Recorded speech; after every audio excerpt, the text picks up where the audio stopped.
E o Flamengo simbolicamente ofereceu Nicolás de la Cruz como presente de Natal à nação rubro-negra. Será que esse reforço foi um bom reforço para o Flamengo? Será que os preços pagos foram adequados mediante aí a todo o cenário econômico do futebol? Vamos falar disso aqui também. Então, vamos falar sobre isso nesse vídeo, que é um oferecimento do Laboratório do Futebol, do curso Explorando o Jogo. O curso Explorando o Jogo está encerrando essa promoção ao fim do ano.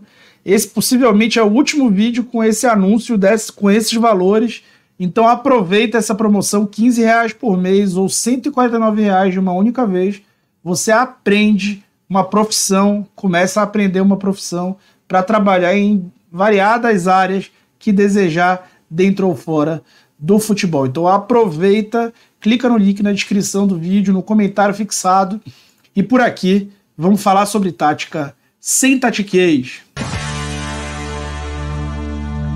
Sobre o De la Cruz, a gente fez um vídeo muito completo aqui no canal, com ele jogando, mostrando ele ali em campo, e aqui a gente vai explorar um pouco mais. Então, eu indico que você assista esse outro vídeo antes de seguir com esse aqui, porque vai ser importante para te dar embasamento sobre o que esse cara pode oferecer para o Flamengo. Vamos analisar o resto que a gente não analisou naquele dia, tá bom? O De la Cruz, como a gente já tinha abordado no vídeo anterior, ele é um cara extremamente versátil. E dentro de campo ele pode atuar do meio para frente, só não atua de primeiro volante e nem de centroavante. Todas as outras posições ele executa e executa muito bem. As principais dele talvez sejam esse meia de ligação central ou o médio ali central, esse meia ali à frente de um volante alinhado com outro meia, ou sozinho à frente de dois volantes, mas um meia um pouco mais recuado, mais na base de jogada. Ele também é muito forte nas posições de ponta ali, meia jogando pela ponta, tanto pela direita quanto pela esquerda. E pode jogar como um segundo volante também. E as principais características dele é a capacidade de criar, ele é um playmaker, como gosta de dizer as pessoas, a gente vai elaborar um pouco isso aqui. E a capacidade de ler espaço, a gente mostra isso também lá. Gente, quando a gente vai olhar os números dele, primeiro, ele pro mercado ele tem 27 anos, ele tem 26, mas pro mercado ele tem 27 porque ele é de 97 e foi comprado para ser utilizado em 2024. Ele mede 1,67 m ali, um jogador baixinho, uma formiguinha incansável. Entre os jogadores que atuaram no futebol argentino nas competições nacionais na temporada, ele jogou 28 partidas, o máximo do River foi 41, né, de jogador de linha. Ele fez 67% desse jogo. Por que não fez mais? Ele esteve saudável durante toda a temporada. Por que ele não fez mais? Porque ele desfalca o River, tanto em data FIFA, que lá também voltou-se a jogar em data FIFA, quanto o River poupa jogadores, assim como aqui no Brasil, poupa jogadores para eventuais partidas de Copa. Ele fez 6 gols no período, ele não é um grande goleador, embora também não seja um cara inimigo do gol, né? 15º ali entre os meias, entre os jogadores de meio de campo, nessa função. A cada 90 minutos, ele faz 3 finalizações, fez 3 finalizações em média. Isso confere aí o primeiro lugar entre os jogadores de meio de campo, em todas aquelas funções que eu elaborei para vocês, em todo o futebol argentino. Então ele é o maior finalizador entre os meias do futebol argentino. Os duelos ofensivos ganhos, ele foi o 6º, com 57%. De novo, entre os meias do futebol argentino, os jogadores de meio de campo atuando, seja dos lados, seja por dentro, exceto o volante. Dos passes recebidos, ele foi o 2º. Ele é o 2º jogador do futebol argentino que mais recebe passes. 47 passes a cada 90 minutos. E é o 3º que mais origina passe, ou seja, ele é um ritmista, né? Ele é aquele cara que recebe a bola e distribui e joga com o time, joga junto, se aproxima e passa, se aproxima e joga, como a gente mostrou no vídeo que tem imagens, né? E o curioso é que desses passes, né, ele tem uma quantidade grande de passes para frente, tá? Mais de 1/3 dos passes são para frente. Ele é o 3º jogador que mais passa para frente no futebol argentino entre esses jogadores desse espaço de campo. Os passes para terço final de campo, ele é o líder do futebol argentino com 10,81 e sofre 2,81 falta por jogo, é um dos jogadores que mais sofre também nesse range aí de posições com o sexto lugar. Então, o futebol dele é um futebol menos visível a dados. Ele é um cara que se assemelha um pouco, se a gente for pensar nisso, um pouco ao Everton Ribeiro, tá? Ele é um cara que não aparece tanto com gol e assistência, nem na sua grande fase, mas um cara que cria muita jogada, constrói muito para o time, e esse é o De La Cruz também, embora talvez seja um pouco mais goleador do que o Everton. Mas, gente, vamos falar agora um pouco da parte prática, né? O Flamengo pagou 16 milhões de dólares nesse jogador, é uma das maiores transferências, né, da história do futebol brasileiro. E será que esse valor, está adequado ao que vale? Será que o preço foi alinhado com o valor do De La Cruz? Ou será que o Flamengo fez um investimento caro demais, acima do que deveria pagar? Vamos analisar um pouco isso aqui nesse vídeo. O que influencia, gente, o valor de um jogador? Cara, vários pontos, tá? Clube, liga, ou seja, jogadores da Premier League, que é a liga mais rica do mundo, sempre vão custar mais caro, seja para vender, seja para comprar. Idade, né? Jogadores mais novos vão ser mais baratos. Posição, centroavante sempre é mais caro do que zagueiro, por exemplo. Tempo de contrato, valências, né? O tipo de jogo que o cara faz. Biotipo, possível apelo de marketing, fase, histórico de base, histórico de lesões. Tudo isso interfere no valor, né? No preço que vai ser pago por um jogador. Quando a gente vai olhar por posição o ranking aqui, você pode ver como entre o centroavante e o goleiro tem um hiato muito grande de valor, né? O jogador mais caro do mundo é o Haaland e o Mbappé, os dois com 180 milhões de euros de valorização, e o goleiro mais caro do mundo é o Diego Costa do Porto, com 45 milhões de euros de valor, né, de mercado. Então, percebam como existe um range aí. Uma outra coisa que vocês podem notar é a idade dos jogadores que a gente colocou aqui. Só um deles tem 26 anos, que é o Rubem Dias, zagueiro do City. Todos os outros têm 25 anos ou menos, tá? A idade interfere demais no valor, porque a possível revenda conta a capacidade do jogador ser um ativo com valor ou um ativo só a ser depreciado, ou seja, que você vai só usar.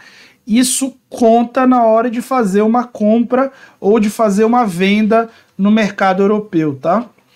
Quando a gente vai olhar e entender o que é a cadeia de valor no futebol, o que a gente pensa?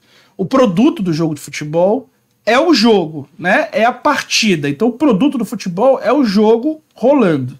Quais são os insumos, né, do futebol? Jogador, comissão técnica, estrutura física, né, estádio, bola, consumíveis, isso são os insumos do futebol.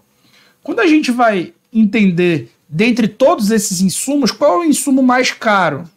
São os jogadores, né? Os jogadores, eles têm alta diferenciação, ou seja, cada ser humano, cada jogador é um ser humano, e cada ser humano é diferente do outro. Você não consegue clonar um jogador, apesar do Dr. Albieri ter tentado na novela O Clone. Isso não é uma possibilidade na vida real. Então, é uma alta diferenciação. Cada ser humano é diferente entre si. E você não consegue ter dois de ninguém. Então, isso transforma o valor de cada jogador em personalíssimo, sobre a vontade de vender e sobre a vontade de comprar. A formação deles é longa, ou seja, o jogador ele fica 16 anos ali entre o nascimento e a capacidade de estrear no futebol profissional, pelo menos aqui na América do Sul. Mas vamos lá, 18 anos para poder jogar na Europa, né? 18 anos entre o seu nascimento e a sua estreia no profissional. É a formação de um jogador. Então, se eu tenho muitos bons jogadores e eu vendo todos, eu não consigo formar. Então, eu vou ter que ir ao mercado, porque a formação demora 18 anos, a não ser que eu tenha uma outra geração já pronta ali, né? Então, só tentando dar uma exagerada aqui, mas para vocês entenderem. E a obsolescência deles é rápido, né? Se você for pensar, você usa um jogador de futebol, no máximo ali, estourando 6 anos, um alto nível. Nos clubes da Europa, você usa por 10 anos ali no alto nível, ali muito no limite, pensando em casos como Modric, como Messi. Então, jogadores de futebol, eles têm depreciação muito rápida, né? Porque a idade deles vai vencendo, digamos assim, para atuar no alto nível. Então, quando você tem a matéria-prima bem limitada, como são os jogadores, e tem uma injeção de dinheiro novo no mercado, você tem um movimento de inflação no futebol, tá? E por que eu tô falando isso? Porque entrou dinheiro árabe no futebol. Quando a gente vai olhar as ligas mais gastadoras entre a janela de 2021, né, a janela de verão da Europa, 2021 até a de 22, 23, a gente vê que dentre todos os 10 principais ligas do mercado, tá aqui a brasileira em 10º, a Premier League em primeiro, você pode ver que basicamente só a Premier League colocava dinheiro nesse mercado. Então aqui entre as 10 primeiras, a gente teve aí nesse período 4 bilhões e 500 milhões de euros colocados no mercado, ou seja, que vieram de verba de TV, de patrocínio e foram colocados no mercado para comprar atletas. Quando você vai olhar só 22, 23, que é a primeira janela antes do dinheiro árabe, você vê que naquele período, somando ali todo esse top 10, foi injetado no mercado, né? Injetado no mercado por algumas poucas ligas, ali 1 bilhão e 400 milhões na janela de verão. Só que na última janela de verão, gente, entrou dinheiro da Arábia Saudita. E esse dinheiro da Arábia Saudita injetou, além do que já injetava a Premier League, vejam como não mudou consideravelmente o valor que a Premier League injetou ali de saldo, ou seja, o quanto comprou versus quanto vendeu. Além disso, entraram mais quase 900 milhões de euros de dinheiro injetado no mercado pelos sauditas. E além disso, ainda entrou um novo player, um pouco mais discreto, mas também representativo. No 11º lugar ali, a Liga do Catar, com mais 160 milhões de euros injetados. Todo o resto se tornou vendedor.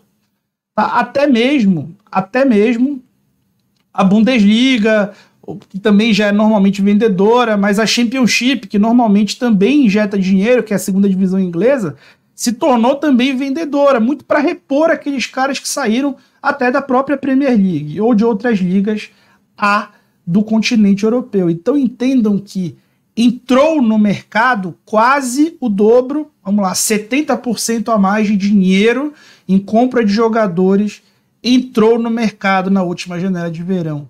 Isso quer dizer que comprar jogadores vai ser mais caro, porque lembra, a matéria-prima é limitada, tem muito mais dinheiro circulando. Então, se tem muito mais dinheiro e aquele cara personalíssimo já é meu, eu vou vender ele pelo preço que eu quiser, ou pelo preço de reposição. Quem trabalha com estoque, trabalha com revenda, algum dia revendeu alguma coisa, sabe?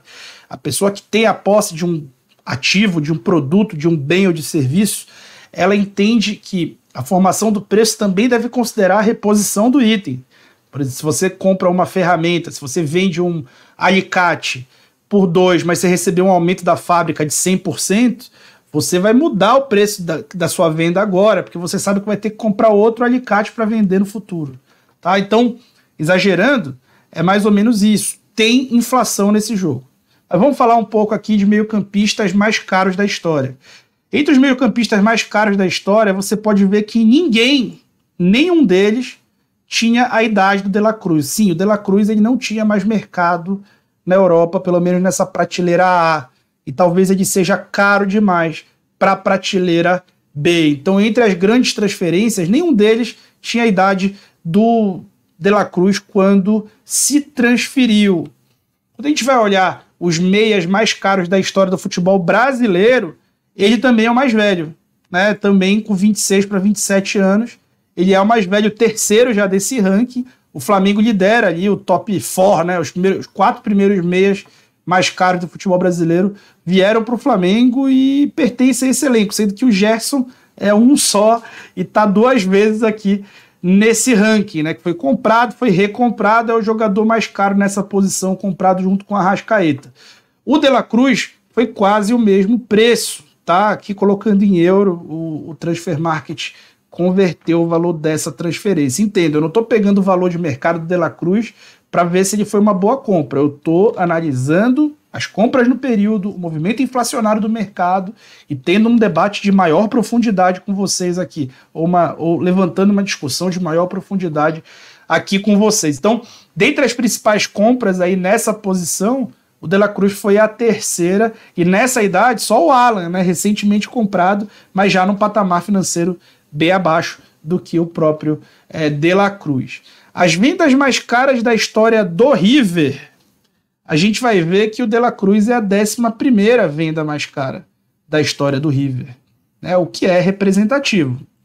Quando a gente vai olhar para todas as outras vendas, a gente vê que só tem um descolamento muito grande na última venda ali do Enzo Fernandes, né, que saiu para o Benfica, que acabou saindo barato, porque logo depois foi vendido por 120 milhões, algo do tipo.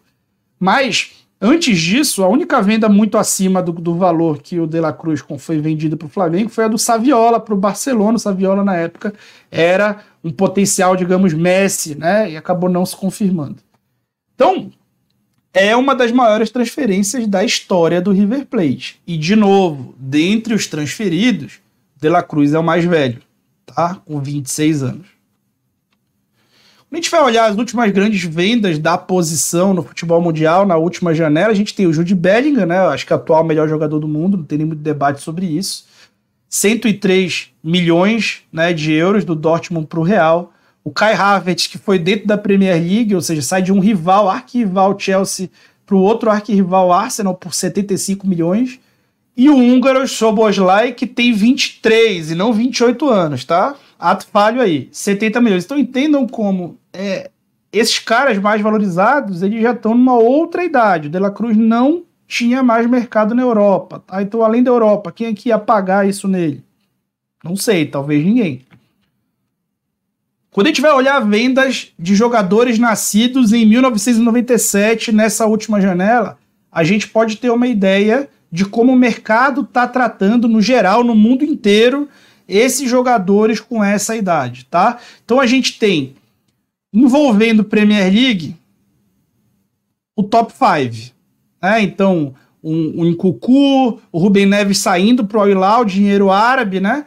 O Edson Álvares vindo para o West Ham, o Sangaré indo para o Nottingham Forest, o Gustavo Hammer indo para o Sheffield United. Fora o De La Cruz, a única outra transferência sem envolver a Premier League de jogadores de 1997 mais cara que ele foi o Ludovic Blas, saindo do Nantes para o Rennes, jogadores dentro de uma mesma liga. E essa venda do River para o Flamengo tem um pouco desse componente. Jogadores de uma mesma competição, que é a Copa Libertadores, né? Querendo ou não, o River disputa ela com o Flamengo de novo na próxima temporada e tinha contrato com ele até 2025. Então, gente, se a gente for parar para interpretar, vou passar aqui e deixar a figura do Dr. Albieri, né? Se a gente for parar para interpretar, a gente vai entender que sim, foi uma transferência acima do que normalmente valeria jogadores dessa origem indo para esse destino, ou até em contexto mundial. Vocês viram que entre jogadores 97 de meio de campo só tem um cara que foi vendido mais caro até agora do que o De La Cruz. O que isso quer dizer, gente? Isso quer dizer algumas coisas. Primeiro, pode ser que isso seja fruto do mercado inflacionário. Pode ser que isso seja fruto da baixa criatividade do Flamengo no mercado, que decidiu mirar num jogador e avisou para o mundo inteiro que só servia se fosse ele. Quando você faz isso, você limita as suas opções de compra. Se o vendedor sabe que você limitou suas opções de compra, ele passa a dizer que só vende para você pelo preço máximo. E foi o que o River fez. O Flamengo não conseguiu negociar nem um centavo com o River. Ele pegou o valor e foi pagar diretamente o valor. Então, assim, o que a gente pode concluir disso aí? O jogador foi comprado acima de preços históricos para jogadores de sua idade. Isso está muito claro. É a 11ª maior transferência da história do River.